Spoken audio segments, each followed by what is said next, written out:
Olá, galerinha do oitavo ano, tudo bom com vocês, galerinha? Vamos para mais uma das nossas aulas online e para este conteúdo nós vamos dar um pequeno salto para falarmos de um momento da história do Brasil, certo? E neste conteúdo nós vamos falar de alguns movimentos que aconteceram no Brasil contra a metrópole portuguesa. E aí nós vamos entender também os fatos que antecederam esse movimento e como, né, os movimentos se organizaram e qual foi o fim desses movimentos, tá? Então vamos lá. Bem, antes desses movimentos acontecerem, a gente disse que o Brasil estava vivendo uma crise do sistema colonial. Lá por volta do início do século XVI, né, Portugal ele impôs um pacto colonial no Brasil, né, ao Brasil, e com essa imposição, Portugal ele garantiu a acumulação de riquezas. Então a gente sabe que o Brasil ele não poderia negociar com nenhuma outra nação, a não ser Portugal, né? Esse era o pacto colonial. E aí, por volta do século XVII, iniciaram-se as primeiras manifestações contra a metrópole portuguesa, dando origem aos movimentos nativistas, né? Nativistas são movimentos que vieram a partir da iniciativa das pessoas que nasceram aqui no Brasil, tá? Os nativos da terra. Então, como isso aconteceu, tá, gente? A partir da segunda metade do século XVIII, esses movimentos contra a metrópole, né, contestando Portugal, vão ganhar novo impulso. Por quê?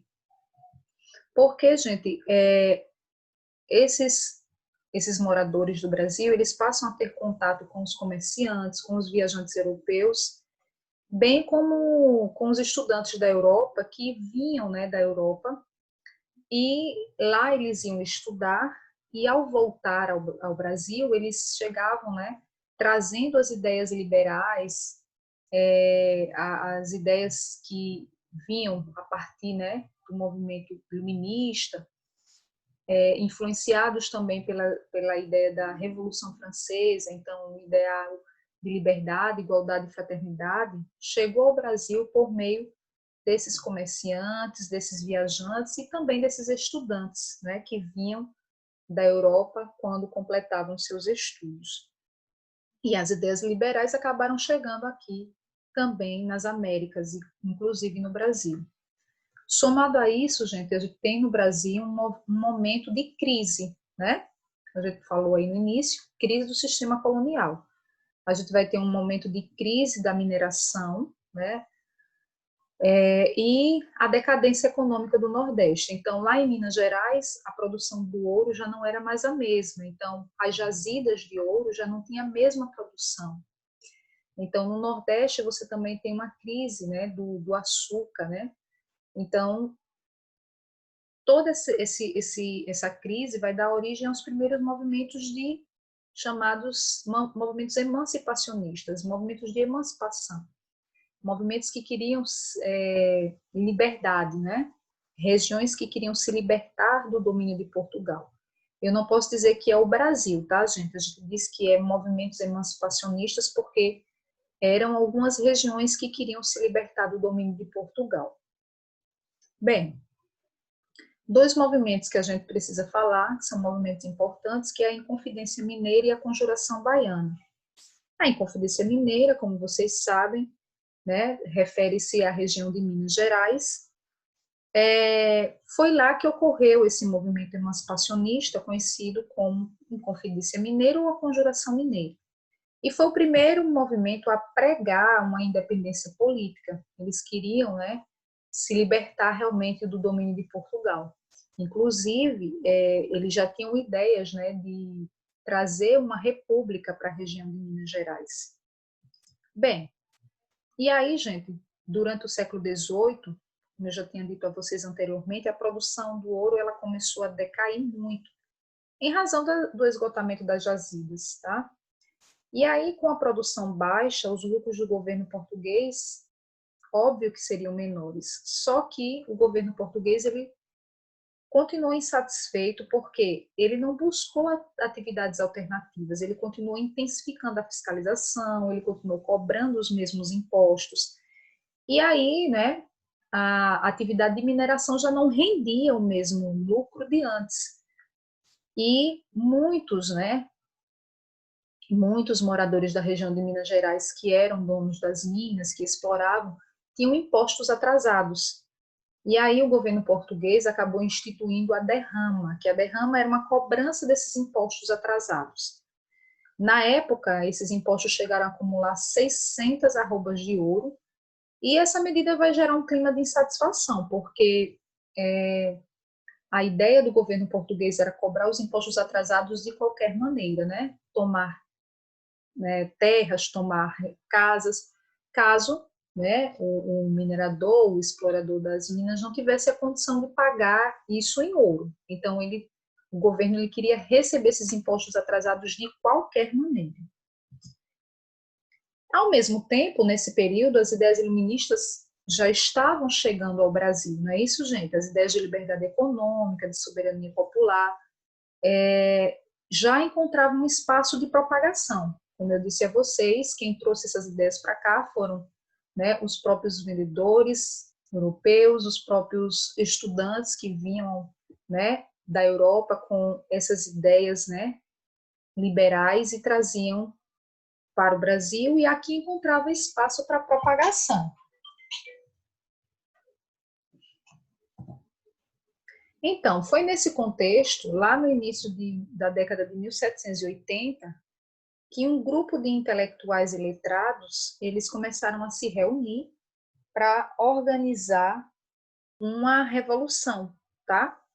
Diante das práticas abusivas do governo. Então, esse grupo de intelectuais e letrados, eles queriam quebrar, né, o domínio de Portugal em relação à região de Minas Gerais, né, e as suas práticas abusivas. Bem, gente, o que isso quer dizer, na verdade?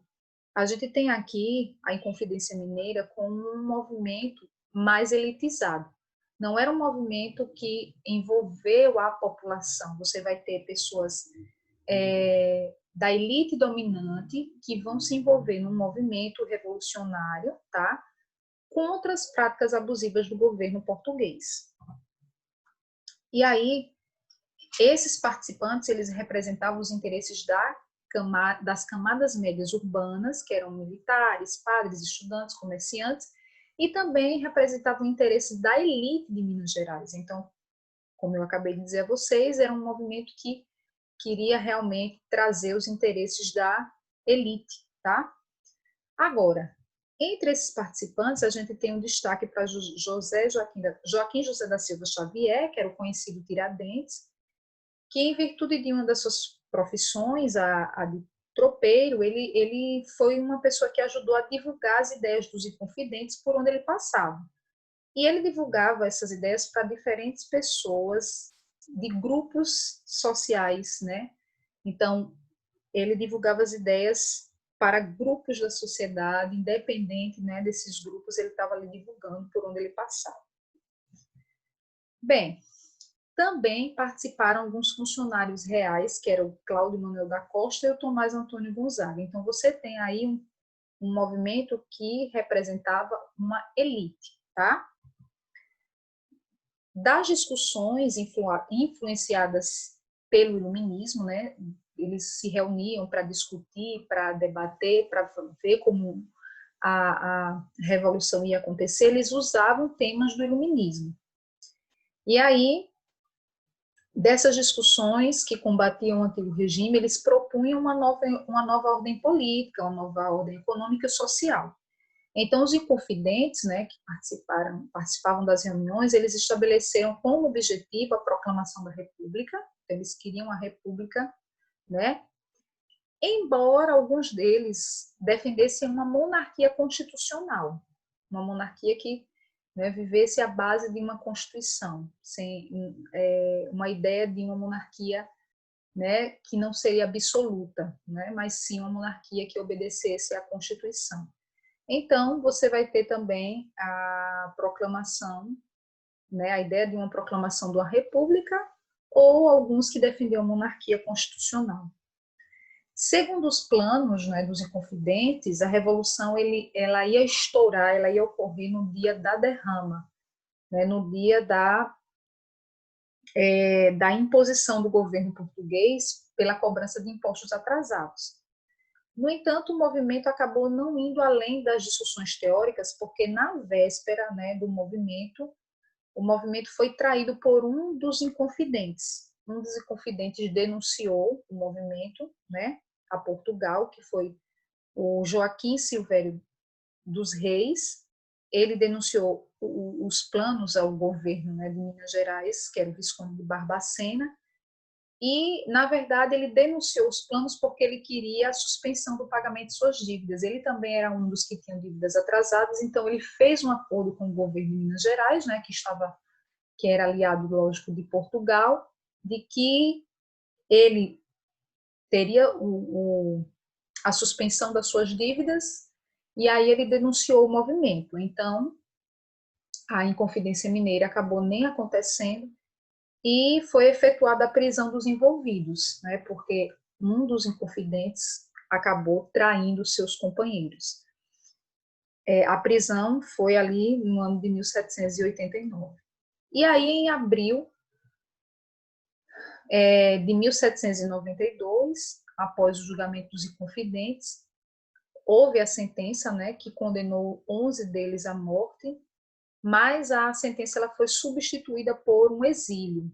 Em vez da morte, eles foram condenados a exílio perpétuo na África. Então, aqueles que participaram ali do movimento foram condenados a viver na África exilados, né, para sempre. Exceto o Joaquim José da Silva Xavier, que foi o único condenado à forca. E o seu corpo foi esquartejado e espalhado na estrada que ligava Vila Rica, em Minas Gerais, ao Rio de Janeiro, né? Essa estrada ligava Vila Rica, Minas Gerais, ao Rio de Janeiro, e o corpo dele foi espalhado ali para servir de exemplo, né, para os demais Inconfidentes. Olha, vocês não ousem desafiar Portugal, né? Tiradentes teve sua casa destruída, a terra salgada, seus descendentes foram amaldiçoados. E esse foi o fim, né, do movimento da Inconfidência Mineira. Era um movimento que queria realmente a liberdade política na região de Minas Gerais, porém, eles foram traídos, né, por um dos seus companheiros Inconfidentes. Bem, outro movimento que a gente vai falar também é a Conjuração Baiana. Esse movimento, gente, diferente da Inconfidência Mineira, ele foi um movimento que tinha uma representação mais popular, enquanto que a Inconfidência Mineira representava os interesses de uma elite, a Conjuração Baiana representava os interesses de uma camada popular, tá? Então, durante o mês de agosto de 1798, a cidade de Salvador, ela teve suas paredes de construções cobertas por panfletos que pregavam os princípios inspirados em ideias republicanas, olha só. Então, as pessoas começaram a ver esses panfletos nas paredes, né, que divulgavam ideias republicanas.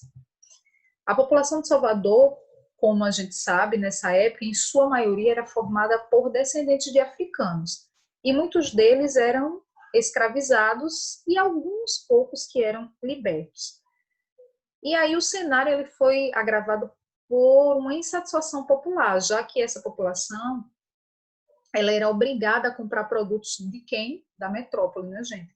Então, tudo que essa população precisava comprar, ela comprava a metrópole. Alimentos, né, para viver, tudo que elas precisavam, compravam a metrópole. Só que a metrópole colocava o preço dela, então o preço era muito elevado, o preço muito alto.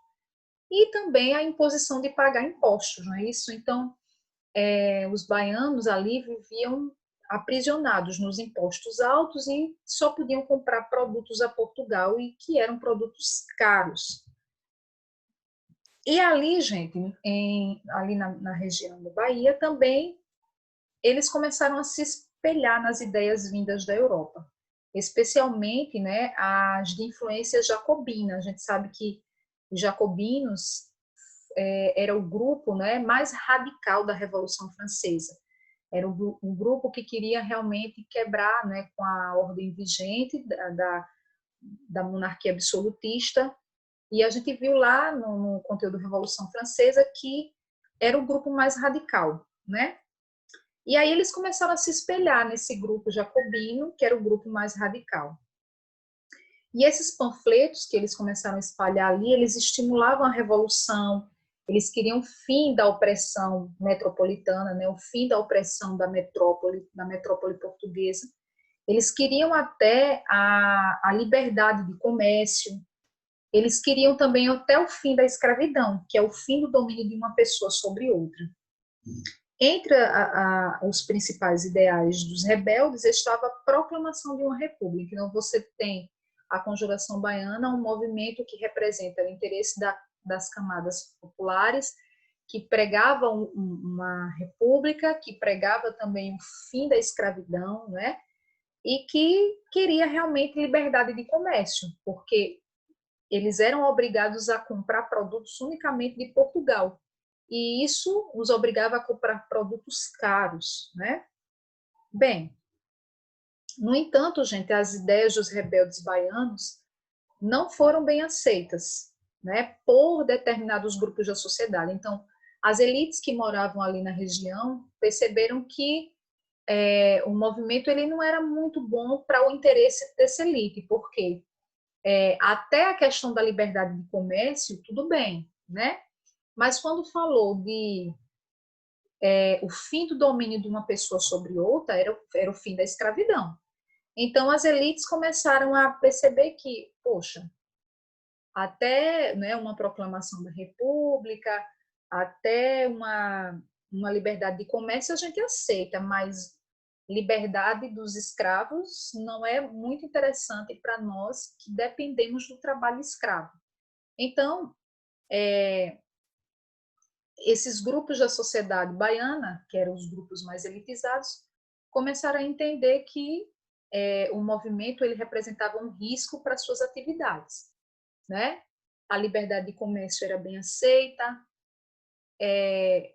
uma república, uma proclamação da república era bem aceita por eles, mas o fim da escravidão não era algo bem aceito por esses grupos sociais mais elitizados. E aí o que vai acontecer? Assim como a Inconfidência Mineira, o movimento, a Conjuração Baiana acabou sendo denunciado, né?